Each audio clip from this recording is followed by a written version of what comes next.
નમસ્તે મિત્રો, સ્વાગત છે મારા મિની બ્લોગમાં। તો મિત્રો હું ઇલેક્ટ્રિકનું કામ કરું છું અને અત્યારે વાગી ગયા છે રાતના 12:30। હવે મને એક ફોન આવ્યો કે ભાઈ મારા ઘરે લાઇટ નથી, તો જો હું ઇલેક્ટ્રિકનું કામ કરું છું તો મારે જવું જોશે, કેમ કે કોઈના ઘરે લાઇટ ના હોય અને અંધારું હોય તો તે સારું ના કહેવાય। તો ચાલો મિત્રો હું તૈયારી કરી લઉં। હવે જો આ છે મારું ટેસ્ટર જે હું લઈ લઉં છું।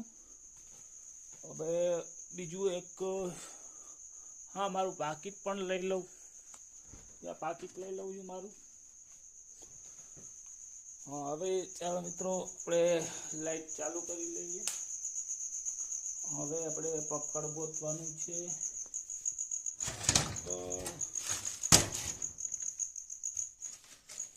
હા તો પકડ મિત્રો મારી બારે બાઇકમાં જ પડ્યું છે, તો ચાલો હું નીકળું છું કમ્પ્લેન કરવા માટે। ફરી મળીશું નવા વિડીયોમાં।